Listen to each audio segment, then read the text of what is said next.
So, hello everyone. Thank you for joining us for Living with Water. This panel is Water as Heritage Part 1. And we have 2 days of water and heritage discussions coming up. We're very excited. The presentations coming today, as usual, we're doing the sort of formal presentations first, and then there'll be Q&A afterwards. Thanks everyone for being here. I see some people who've come to a few sessions and some people who presented in previous sessions and are going to present later on. So it's great to have this sense of community going through these meetings. That's really wonderful. I'm going to go ahead and introduce our first speaker, who is Zuliana Masri, and she's preparing to commence her PhD part-time in English literature at the University of Brunei, Dar es Salaam this year. She holds a BA Honours in English from the University of Exeter in the UK and an MA in English Literature by Research from the University of Brunei, Dar es Salaam, where her thesis explored affect theory, romantic love, and women in diasporic fiction. Her academic interests have expanded to include local and Southeast Asian narrative fiction in both English and native languages. For her doctoral research, Juliana focuses on Anglophone fiction from Malaysia, Brunei, and Vietnam, examining the intersection of affect theory and eco-criticism. Inspired by Brunei's riverine landscapes, she investigates the representation of water as an agentic and effective presence in literature. Zuliana has been a full-time educator for 18 years, teaching literature in English and English language at a public sixth form centre in Brunei, and presents in the annual Teachers' Day conferences organised by the Ministry of Education of Brunei. Outside of academia and teaching, she enjoys the theatre and is a co-founder of Salted Egg Theatre, an all-women theatre troupe that produces, directs, and performs original works with women-only casts and audiences.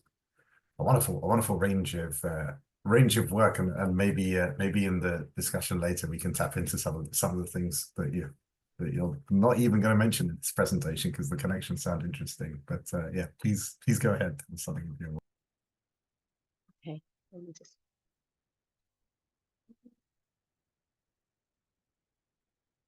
Yes. Okay. Thank you, and hi everyone. Just checking if everyone can hear me. I think is my yes. Yeah. Okay. All right. Hi. So my research explores the effective aspects of water in Southeast Asian fiction for a potential PhD thesis. And today I'm presenting The Fisherman King by local author Katrina Dowd as a case study. So this seminar marks my initial dive, so to speak, into this exciting area, examining water symbolism and significance in the context of Brunei cultural identity.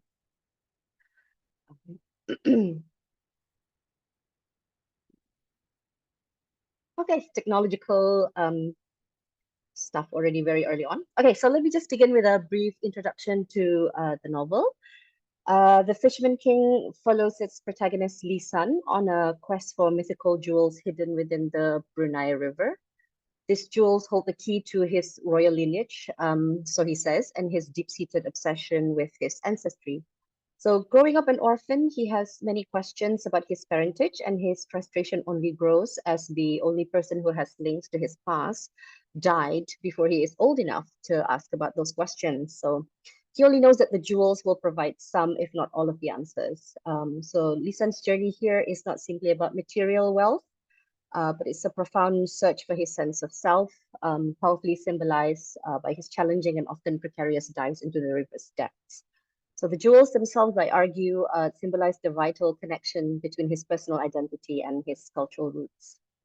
So the entire quest is set against the backdrop of Brunei's iconic Kampung Air, or water village. I will be using the two terms interchangeably during this presentation. And the novel is rich with references to the deep connection between the people living there and the river on which they reside. And it carries a strong tone of nostalgia for a traditional way of life, coupled with a determined spirit to preserve Brunei's cultural heritage. So my central argument is that The Fisherman King posits the river as a living repository of Brunei's past and future identity. So through Lee Sun's journey, the novel suggests that a return to and embracing of the river's intrinsic power, including its dangers, is crucial for rediscovering and affirming a sense of self and cultural belonging amidst the ongoing pressures of modernization. So my interpretations of the novel are grounded in an interconnected theoretical framework of new materialism and affective eco-criticism. These perspectives enable me to analyze how quote unquote place profoundly shapes our emotional lives and how quote unquote nature is agentic, it acts, and those actions have consequences for both the human and the non-human world. So I observed in the novel that the interactions between the characters and the river clearly show affective processes in motion. So it illustrates how landscape shapes people, specifically how the river is not just a place where they live, but profoundly influences their very being. Their livelihoods, daily activities, even their internal feelings and outward behaviors are intrinsically tied to their deep connection with and reverence for the water. So there's a symbiotic relationship at play here. The river sustains them, but it also demands respect and can pose dangers. So the challenges that Lisan faces in retrieving the jewels from the river's depths powerfully convey this affective bond, highlighting how water shapes human experience. But to fully grasp the significance of the river in the novel, I must explain the historical and cultural centrality of water to Brunei. So Brunei Darussalam is a small nation state on the north coast of Borneo Island. In case you guys haven't been to Brunei, here's how it looks like. Let's see, sorry. So this is Kampung Air 1960s. This is how Brunei looks like on the map. This is where it is on Borneo Island. And this is how it compares with against the other Southeast Asian nations. Small as it is, Brunei has a rich maritime history. In the 15th and 16th centuries, the Brunei Sultanate was a prominent thalassocracy, controlling trade routes across the region from as far north as Luzon in the Philippines to the Capuas Delta on the western coast of Borneo Island. And its political and economic prowess was deeply tied to this strategic location on the water with its royal court and administrative center famously built on what is now Kampong Ayer. And here's where most of Kampong Ayer is located in the present time. European accounts, like the Venetian traveler Antonio Pigafetta in 1521, even dubbed it the Venice of the East, highlighting its vibrancy as a trading hub. So for at least 500 years, the people of Brunei have resided on stilt villages on the Brunei River, living for so long in this watery environment. They obviously profoundly influenced not just architecture and house designs, but inevitably the socio-economic activities. So the close-knit arrangement of homes, for example, they naturally fostered strong community bonds and shared spaces where even daily necessities or even ceremonial spaces were shared. And traditional livelihoods like fishing became more than just a source of income. They shaped leisure time with people mending boats and their fishing nets when conditions prevented them from going out to sea. So this intimate connection to water also permeated their cultural expressions with the lyrics of songs and later on dances, reflecting the rhythms of riverine life. These tangible aspects demonstrate how being riverine people profoundly shape identity. However, Brunei's long-standing water-based existence faced a significant shift with the British residency period in the early 20th century, when civil wars among the sultans led to annexations of its territories. The Sultanate faced the threat of extinction. So the British Protectorate was established in 1888 to prevent further territorial losses to external powers. By the early 1900s, to ensure Brunei's political survival, the British resident was introduced, leading to a deliberate program of land-based development. And this marked a crucial turning point in initiating a physical and symbolic disengagement from the water. The capital was eventually moved inland to what is now Bandar Sri Begawan, and government-backed resettlement programs encouraged Kampong Ayer residents to move to land. Understandably, there was considerable resistance to this movement. Some of the reasons stated for refusal to migrate were that the inhabitants resisted relocation due to the inherited water-based culture, reluctance to abandon their traditional livelihoods for farming, and concern about potential adverse impact on their strong community and familial bonds. At the present time, while modernization brought utilities like electricity and running water to Kampong Ayer itself, and despite its current status as a significant tourist attraction, its population has shrunk drastically from an estimated 81,000 residents 50 years ago to about 10,000 to 13,000 today. So for many Bruneians, particularly younger generations, Kampong Ayer is increasingly viewed as a place of history and old things, rather than a functional living space. And I think one can argue that the land-based program and development created like a fissure between traditional values and the reality of national progress, so challenging this very essence of the water-based identity. Despite this historical shift, however, the cultural memory of life on the stilt villages persists, and Kampong Ayer remains symbolically important as the embodiment of Brunei's traditional identity and history. And my interest in the exploration of Brunei cultural identity in this novel is informed by the foundational work of Bruneian literature scholars, such as Rini Amran, Katrina Dowd, and Hannah Ho. They consistently emphasize that identity is a pivotal and recurring concern within Anglophone Brunei literature. For example, Rini Amran elaborates on how the diverse narratives within Brunei's environmental consciousness, including its literary expressions, contribute to fractured, incomplete, incoherent self-identities and more fluid, adaptable, hybrid, transcultural Bruneian identities. And in a similar vein, Ho and Amran highlight how the journeys of characters in some of other Anglophone Bruneian fiction often prompt a negotiation between traditional and modern ideas of the nation, family, and dwelling spaces. Katrina Dowd herself, in her scholarship, notes that Bruneian literature frequently suggests that Bruneians must look to their traditions and histories in order to survive in the present. So this shared scholarly insight provides a critical framework for my analysis of The Fisherman King. The novel, with its nostalgic tone and its characters' lives rooted in the water village, powerfully affirms enduring spirit of living on water, encapsulated by the phrase long after and long before anything else. They, like the wooden structures around them, will endure. This is, of course, a reference to the stilt houses in Kampong Ayer.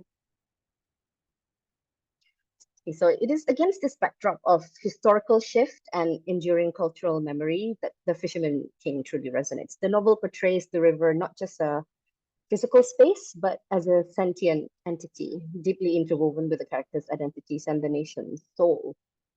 And we see this first in the sensory experience of the water village and the subtle tension of modernization. The smell of the water village has enveloped him since he got on the water taxi that brought him here. Fish, salt, the deep green brown of the water, everything about the water village is brown. That is why the new white houses are so jarring. They stand out too much, are too new. They don't look as if they have grown out of the water. They look like they have been placed there by the hands of a confident man.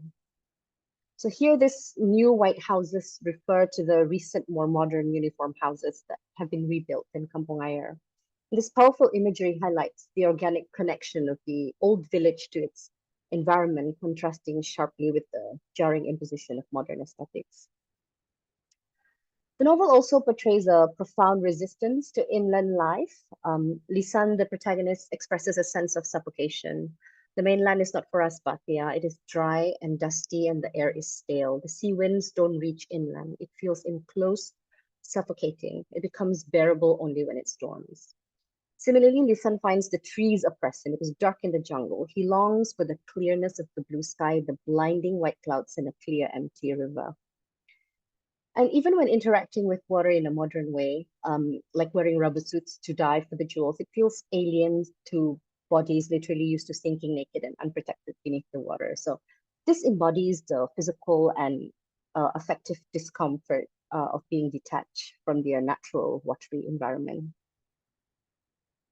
Moreover, there's a deep respect and inherent knowledge of the water. References to their reverence to the water suggest not only a profound humility, but also an unspoken understanding of its immense powers. They're children of the water village. They respect the sea and its dangers. And we see this in Batia, who trails a hand in the water briefly, then takes it out. Born and bred in the water village, she has a half religious, half superstitious respect for the night and its mysteries. And who looks at the river. She has known it her whole life and understands that what she knows of it is less than a drop. So this underscores the idea of Brunei as true rivering people whose survival depends on understanding and honoring the river's power. And I feel that these passages collectively symbolize that the river is an intrinsic, almost embodied part of the character's identity, something that needs to be protected and embraced. And finally, the central metaphor of the novel, the search for the jewels, encapsulates this journey of cultural rediscovery. So the jewels represents lost history, Sorry, it's going crazy now. Okay.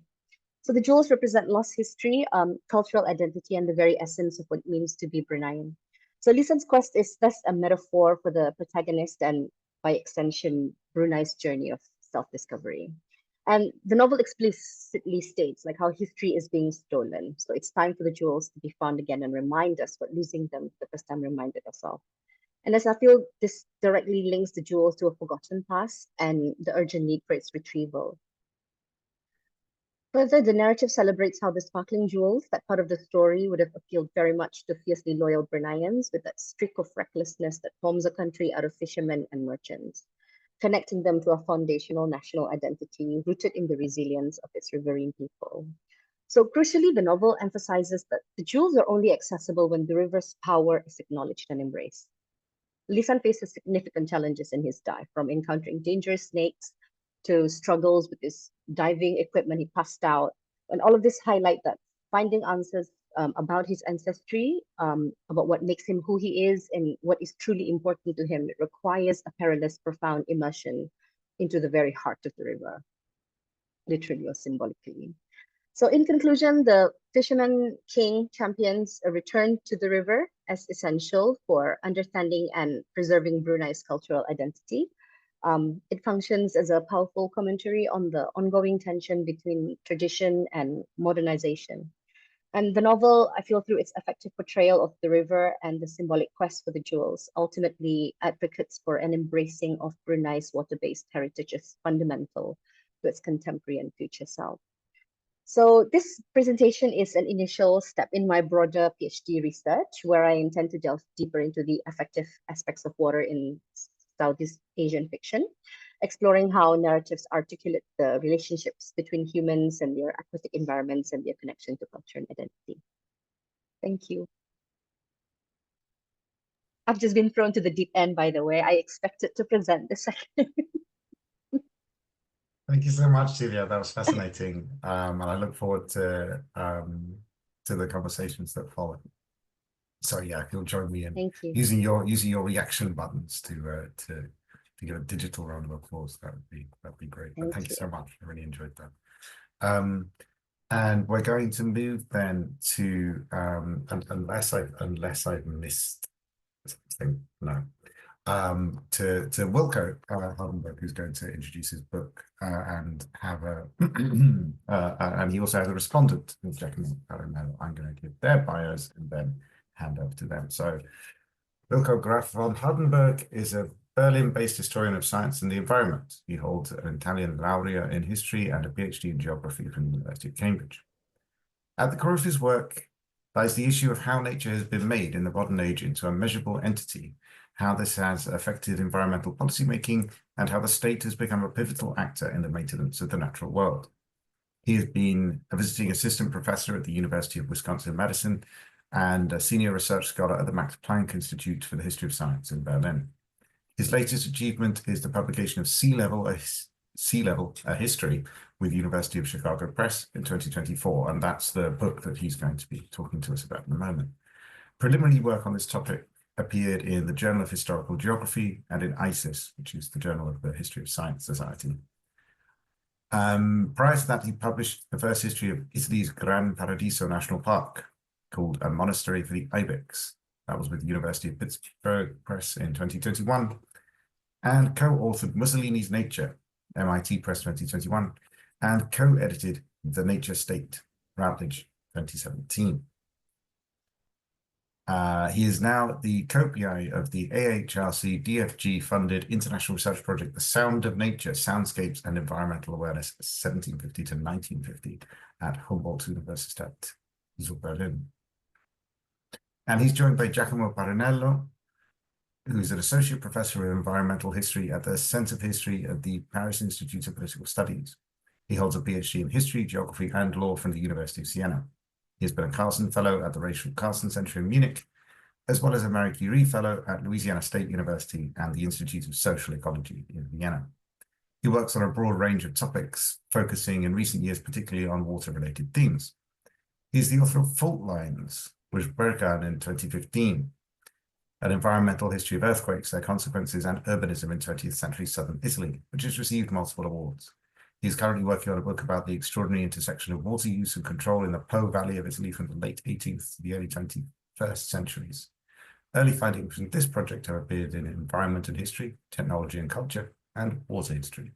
He is also interested in the history of water sciences, the environmental history of Mediterranean European coasts, the history of river sediment, and the interdisciplinary study of rivers and society. So I'm really looking forward to this conversation. Wilko, why don't you start us off? Thank you. Thank you for the presentation. Here is the book and its cover. I didn't do any slides because of this part of my current life, so it will be just a conversation. And I think I'll go on for sort of about 15 minutes, and then I will hand over to Giacomo if he has any questions or any more comments. And I will keep, I think I have more notes than I have time to say, but I will try to keep it short. And the first thing I want to talk about is, how did I come up with the idea to write a book about sea level? So it's one of the things that I had the impression that everybody thought to know what it was, and nobody really had put a finger on to define it and what they mean by it. So in my case, it actually came up while I was hiking in the mountains and discussing with my friends about altimeter readings and trying to find out why they were all different and why they were all different from the two maps we had, one Italian and one German of the same area. And the reason for this is that each nation uses its own iteration of sea level or its own iteration of a different reference point. So Germany uses doesn't even use mean sea level strict. So from that, I started to reflect and went over about a decade of research and work to find out the history of why did we start using mean sea level as a reference point for altitude. And in doing that, I came also across another question. How did it end up to stop or become less important in doing this and become instead a reference point for sea level change in the Anthropocene and climate and in the face of climate change, in which we talk instead of global mean sea level and how much it will vary across time in the future.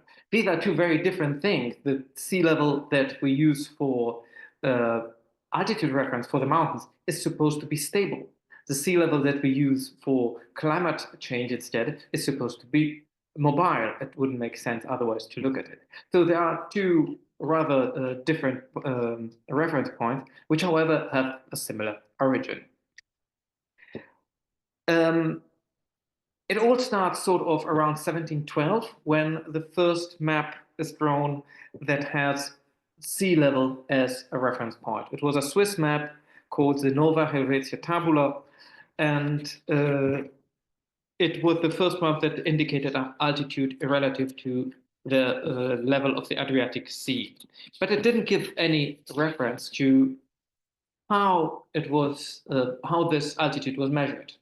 And more than that, until then, usually when altitudes were given, either it referred to what was called the lowest point on Earth, which was a random point, or just to the valley bottom, or a nearby lake. In some cases, even the reference point was the church pavement. Over the 18th century, however, the mathematization of measurement and the strengthening of mountaineering as a physical effort led people to start thinking, we need something to compare these altitudes that we give. Because if we say that X is tot meter above Lake Geneva, and somebody else says, and my mountain is tot meter above my lake, we don't have a way to compare which one is higher or lower. So the growth in scientific interest in being able to compare data was the spur toward this.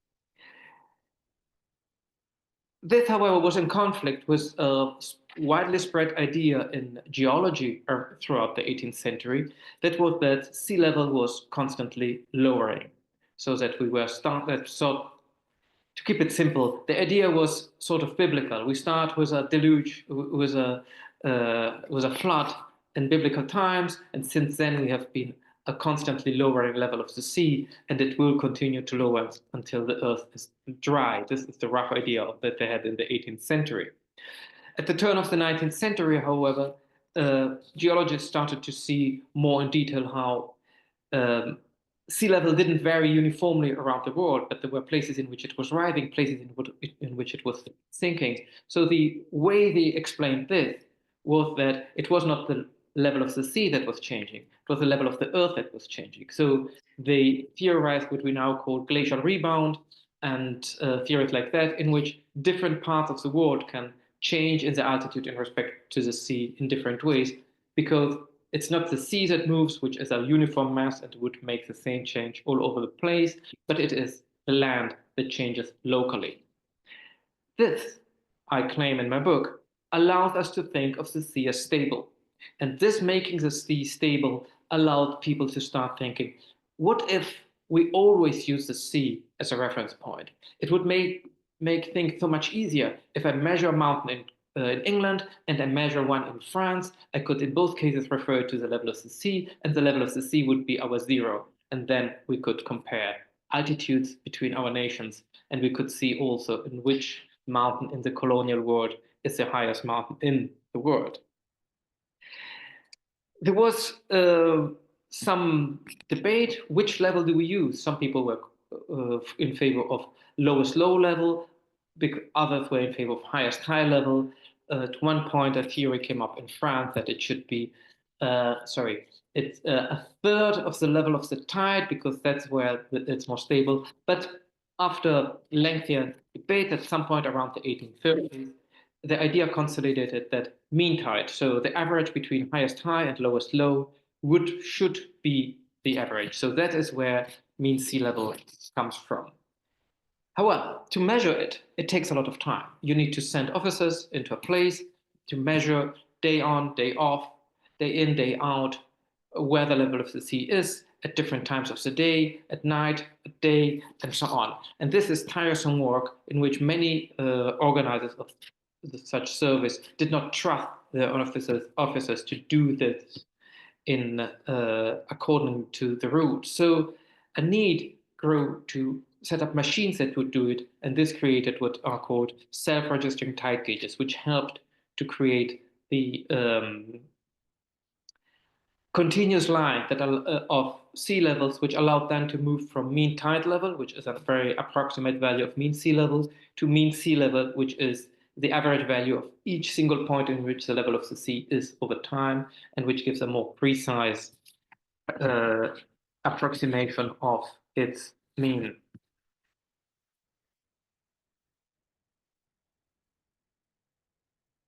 So this is sort of the rough history of the beginning of my two first chapters. It is it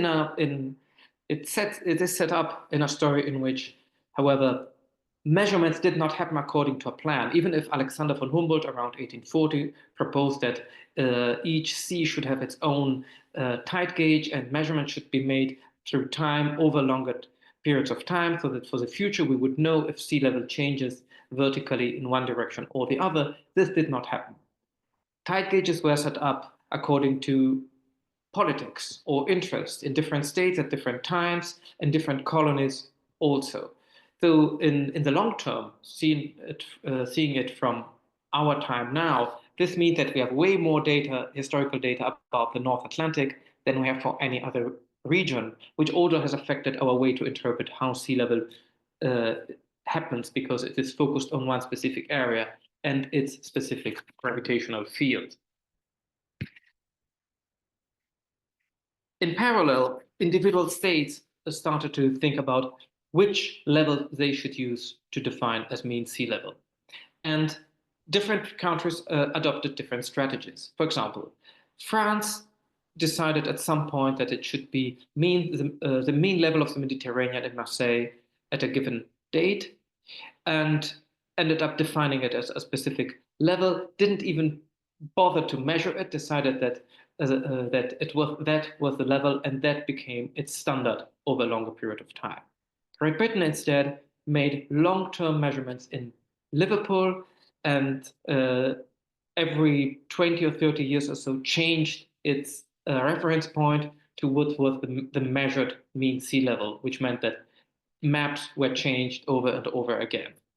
In Germany, again, it was even different, because there the idea of scientists was that there was no need to use mean sea level as such, because it was too variable. Their measurements had them appeared to show them that, for example, the Baltic Sea was on a slant, higher on the eastern side and lower on the western side. So they did not trust mean sea level. So they decided to use the level of high water measured in Amsterdam, because it had been measured since the beginning of the 16th century. It was the longest data series that was available, was already being used by many countries. So they decided to use that instead of mean sea level, in a recognition that any measurement of sea level is actually is politically decided. So none of it is a scientific fact. None of them is better than the other, but each is politically decided, and they took this fully on and decided, so if that is the case, we'll just take 1 point and decide that as our mean, is our reference point for altitudes. But then the question comes, how does it move from this stability that came up around the beginning of the 19th century and all the geodetical measurements that were being made over the decades to define specific national datums, which also came into a longer debate within Europe to try to find a European datum, which failed because of nationalism. Each country wanted to keep the one they already had and fixated on that. So this was all this debate. But the other question is, how did this then become the moving average that we are talking about now? Which theoretical breakthrough allowed people to accept that the sea level was not as stable as they thought, but was able to move over time? And the main theory that helped us to rethink it and find a theoretical way to explain that also sea level can change was the theory of glaciation around the 1840s. So Louis Agassiz developed further the theory, already developed by others earlier than him. And as soon as 3 years after he published, a Scottish geologist said, but if that is true, then at some point in the past, the level of the sea must have been much lower, because so much of it was in landlocked glaciers.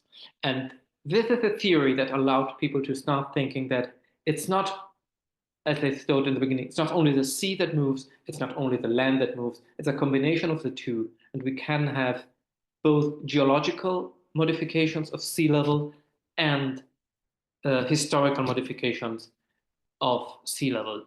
So this is a development that happened over decades throughout time, and rather slowly. But I think it's central to explain how we moved from a geodetical level as a stable datum to an Anthropocenic level as a moving reference point.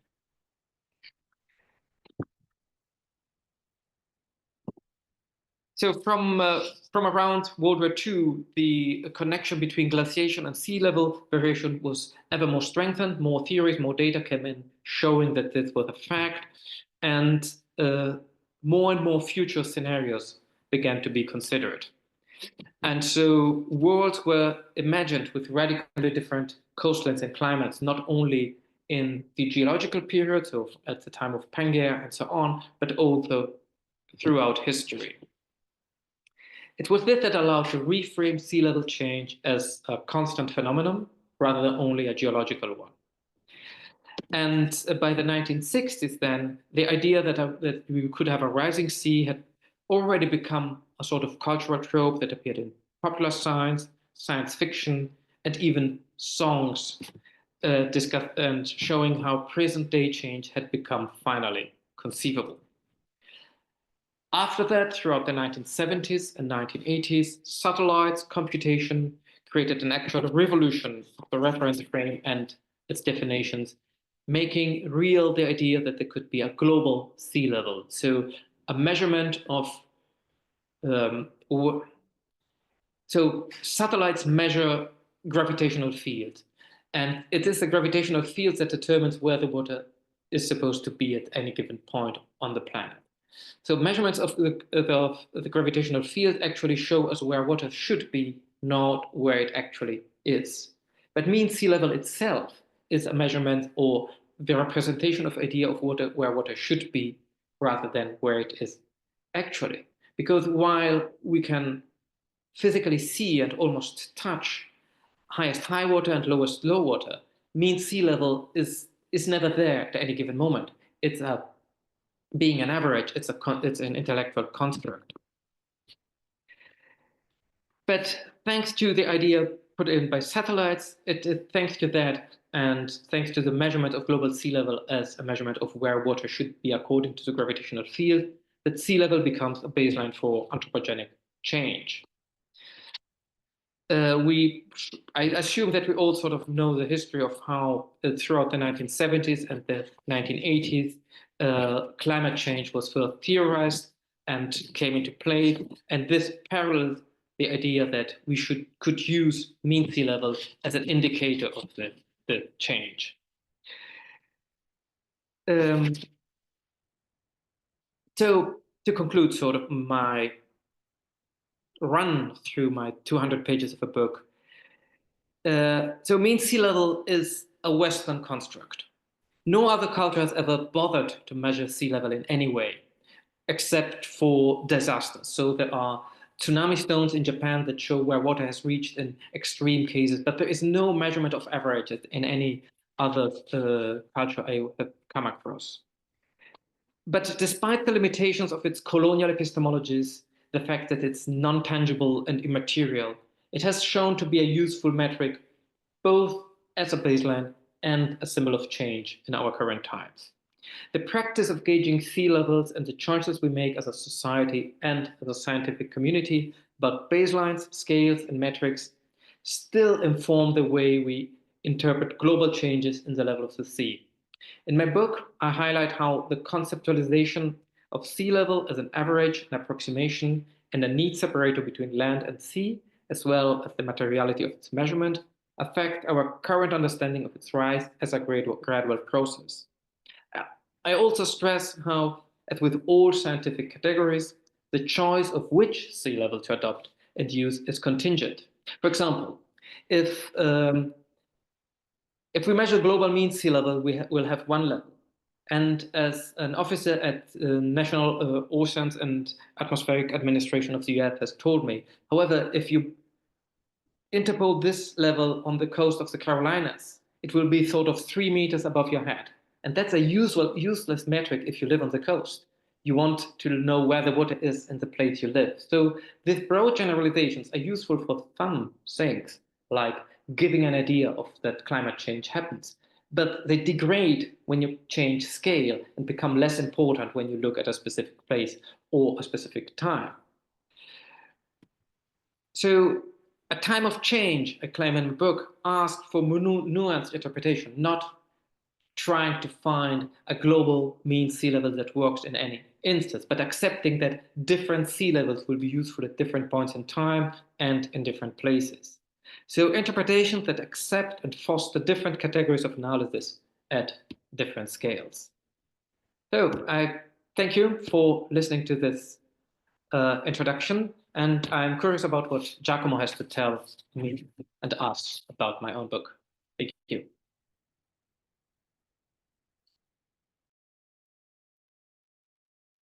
Thank you. Thank you, Wilko, and thank you, the organizers. But one point that I wanted to add to my biography, which I think it's relevant, is that I have had the pleasure of knowing Wilko for quite a long time, and we've also collaborated on a special issue, which I'm going to mention later on. And so this is really a pleasure for me to join this also because I've seen this book finally out there. And I know it was in the making for quite a long time, and I'm very pleased that it's finally out. So I'll be brief because my understanding is that we wanted to maximize time for a conversation, a broader conversation with the other participants in the in the round table, in the panel, sorry. So I'm just going to say a few things which to me are worthwhile noting about this book, and end with 3 questions for Wilko, which he can or cannot respond depending on how he feels, of course. No pressure there, and there might be other more relevant questions asked by the audience. And so the first thing I wanted to say is that I think it's important for people who have not seen the book yet, is that this is a surprisingly synthetic and short book for such a wide topic. And this is something that really surprised me. I was expecting something more heftier. And I think this is in itself quite an achievement, because I don't think it's very easy to write on such a broad topic over a time span that covers basically 3 centuries, while keeping it so short. And still very informative. So I think that's, to me, it's really something that deserves to be mentioned about this book. And I do think that Wilko succeeds in making what seemed obvious, even mundane to me. That is, well, of course, the mean sea level, right? Everybody knows about that. You said that in your introduction, Wilko, and into something that actually is not quite so obvious. It's not quite so ça va de soi, is not quite so self-evident, and it actually turns out to be complex and even bewildering at some point. You know, you think, what the hell? Why people could come up with such an idea in such a twisted manner. And readers of this book, I think, will find a quite helpful and, to my knowledge, complete reconstruction of the emergence and the use of this concept, or better, uses of this concept, because this one of the things I think that emerges from this book is the plurality of ideas that behind this apparently uniform concept actually are historically hidden. And also a lot of quite surprising and funny facts, and one that I will use for a long time in conversation is that tidal gauges in Rimouski, Quebec were the sole basis for North American vertical datum in 1988. And the reason why I'm going to use that in conversation is because my wife is from Rimouski. And when I was reading that, I told her that, oh, you know, there's something for which Rimouski is very, very important in the history of the earth sciences.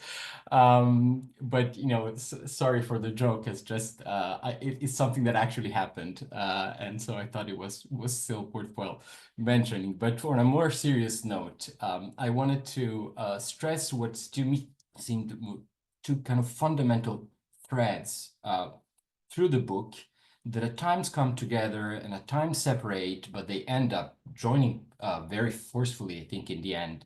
And one is this kind of a sort of a disentangling of the actual mean from real features of nature, or the attempts at some points of disentangling the calculation from the real world. And it is interesting to see how it actually never succeeds.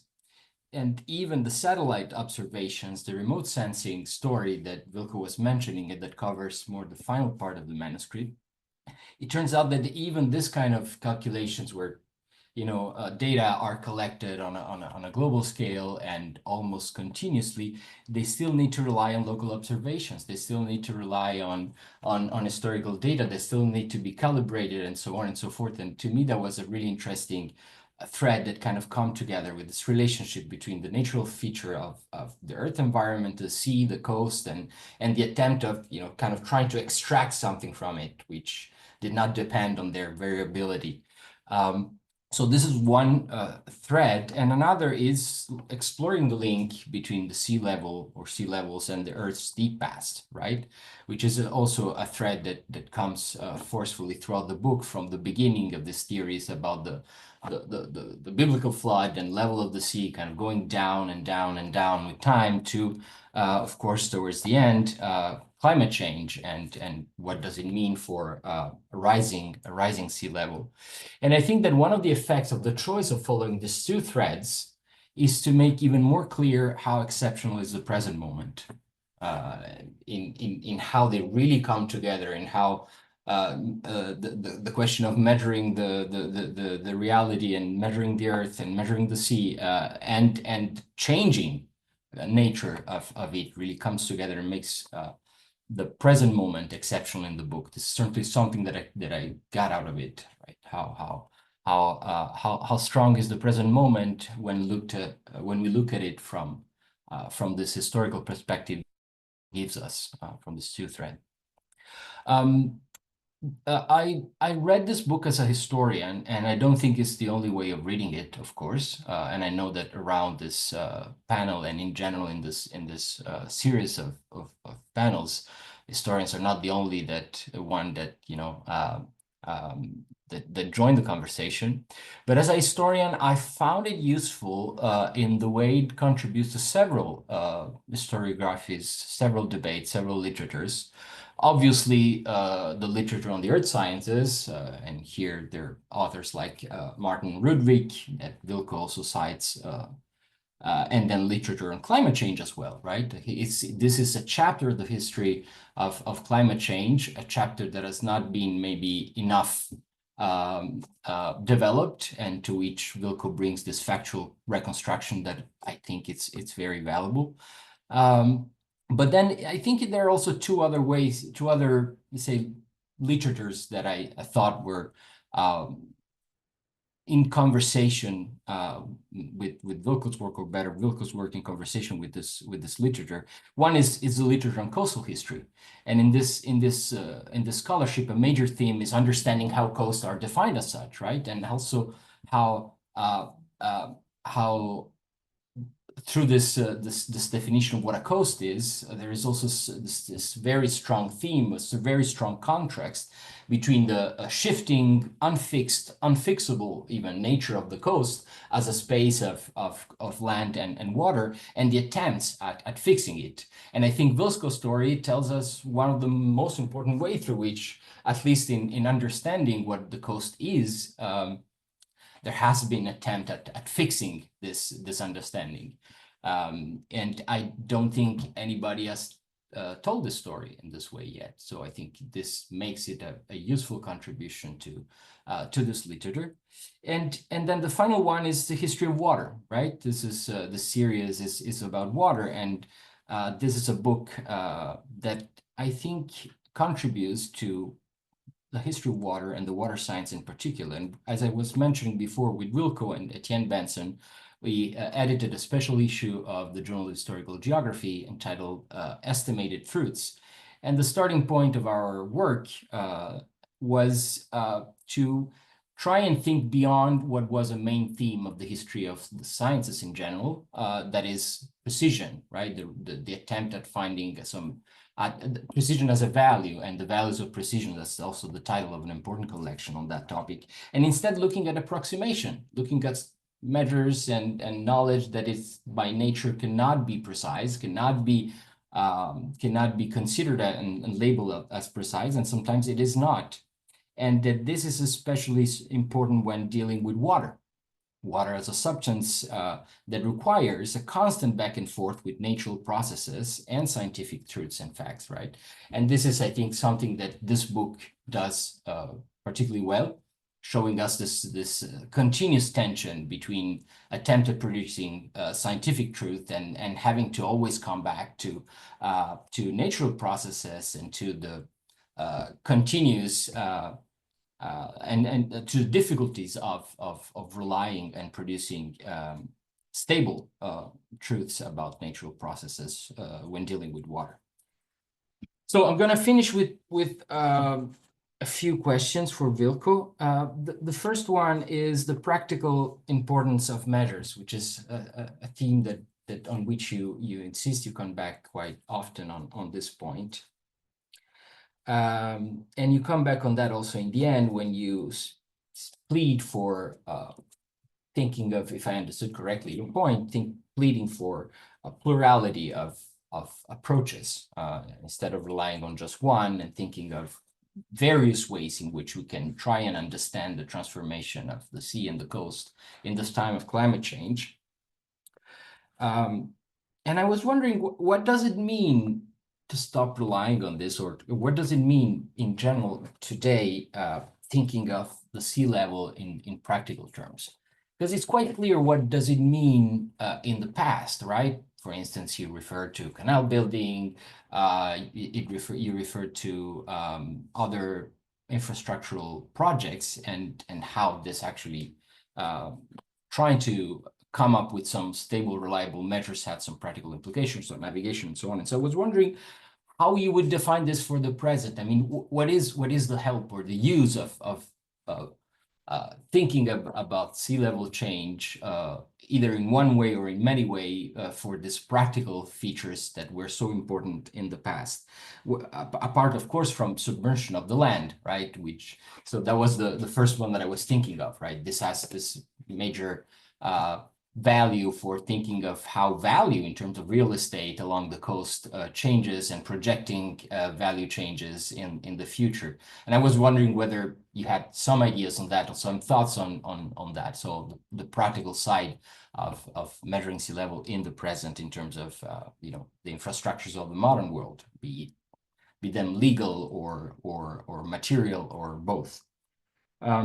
Another questions, the second of three, is about historiographies. So I think, as I said, your book does speak to a lot of debates, and probably there are more than the four that I identified, but it's quite shy in making that in making statements about that.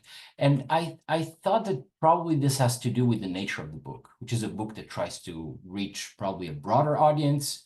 And so I was just curious whether there was a choice that came from you as an author, whether it came from the publisher that wanted to push the book in a certain kind of direction towards a certain kind of markets, or whether both. Because I think this is obviously a book that can appeal to broader audience, being such a central theme in today's environmental conversation. And then the final question, is this a history of water? And to what extent it's helpful to think of this as a history of water? And this is a question, of course, that I make thinking of the topic of this series of seminars and panels. Is this a history about the sea? And to what extent it makes sense to conflate the two in the story, the sea and water? There are obvious moments when they do, right? For instance, when the link between ice melts and sea level is established, which is an important moment. You insisted on that, and it comes out in the book. But in other parts, it's also very much a story about the land. And so I was curious, how would you frame this, and whether it's helpful to frame this in terms of history of water, and what is the watery part? What makes it worthwhile to think of it as a history of water instead of, as I said, a history of the sea as something which is quite, of course, composed of water, but it's a different way of framing it.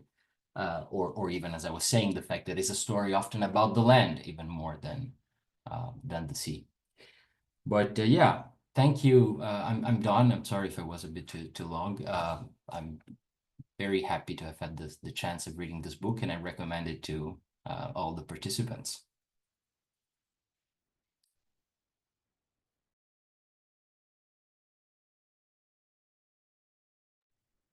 Thank you, Giacomo, for that fascinating discussion with Wilko. But my suggestion in terms of procedure is that if you're comfortable, Wilko, that I would leave the recording on, and you maybe respond to a couple of those questions that Giacomo has raised, and then I'll end it after that point, and we can have a wider discussion that might bring in responses to Zuliana's presentation. Does that sound good? Yeah, that sounds perfect. And thank you, Giacomo, for your generous reading of my book.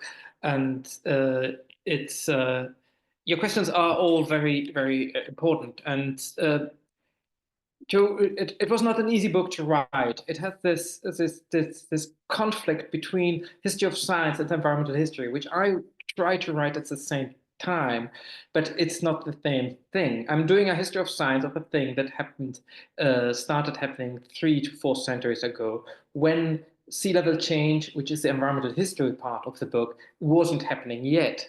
So it's a deep history of something that we are looking at it now. So it is born out of an interest in sea level change nowadays, in part, and moved then so back in the past that I have all these people talking about that sea level is changing, and my historical and scientific mind says, no, but it wasn't. So not in that scale we know. So this had also forced me to, when people talk about, people talk sometimes about historical climate change. And I have this tendency now, after having written this book, to tell them, no, it's not true. You're talking about climate variations. They are natural. You are not talking about climate change with the anthropogenic one. So I have become this very stubborn on this point. But coming to your questions about the practical importance of measures, you already mentioned the most important measure of current change. It is the loss of land, the loss of property. Almost my whole last chapter is dedicated to this specific issue, in which I talk about how in Miami or in Bangladesh or in some many islands of the Pacific, it is a matter of life or death that is happening every day, and it's already changing the landscape in such a measurable way, even if sea level change is still limited in the scale of 10 to 20 centimeters. But already it makes so big changes, even, for example, in disrupting freshwater supply, in destroying fields. Bangladesh is so low on the level of the sea that as soon as you have a minimum rise in the level of the sea, hundreds of square kilometers are submerged by water. It goes so fast that you don't even notice it. And that destroys a country that is based on agriculture. And from the legal point of view, we have the problem with Pacific Islands, which risk to disappear. So that we have the issue of how do you sustain a nation when the land on which the nation isn't there anymore?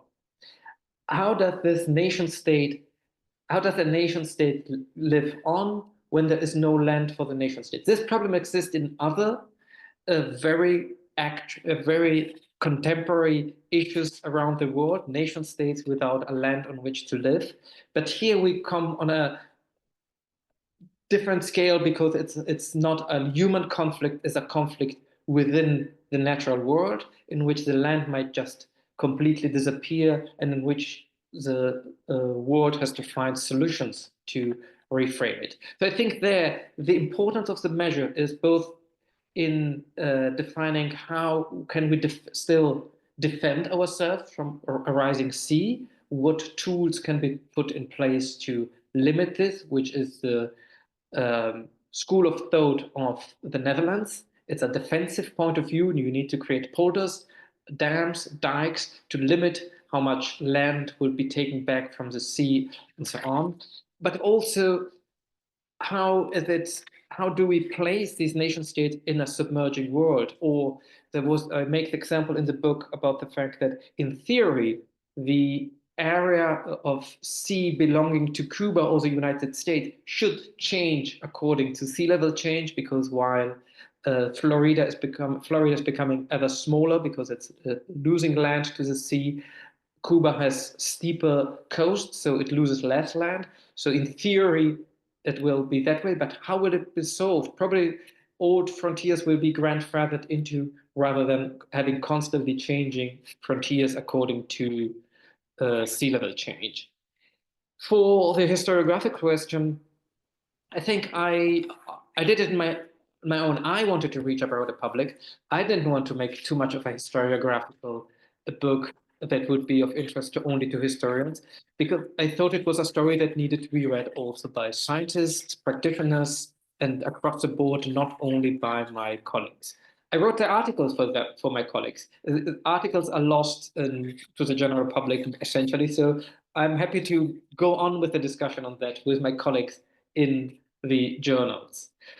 And is this a history of water? It's more a history of water than it is a history of the sea. I have a problem figuring it as a history of the sea because, as you said, it's so much about the land, and it's always about how people frame the boundary between land and sea, and it's never about the high sea or high level. It's very minimal, that part, because it was until 70 years ago, it was impossible to measure the level of the sea in the middle of the ocean. That became possible only thanks to those chips and gravitometers and then satellites. But it is a history of water, because all it is made of is water. And the only reason we have a rising sea is because there is more water, because there is less ice.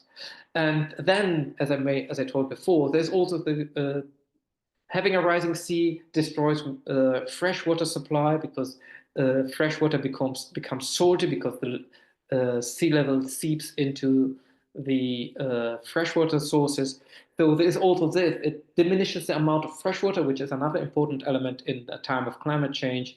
So I think it's way more a history of water than it is a history of the sea. I tried to figure it out as a history of the sea. You know, the article I wrote for the special issue you mentioned, it was measuring sea level at high sea. Yeah, it didn't work for most of the history. That's a short point. It was attempts, but because I mentioned the German state, they made pressure to measure sea level in the middle of the sea because they didn't trust coastal measurements, but they never came to anything, so they never changed it. I hope this helped to answer your questions, and I'm curious about the questions of the rest of the audience. Thanks a lot.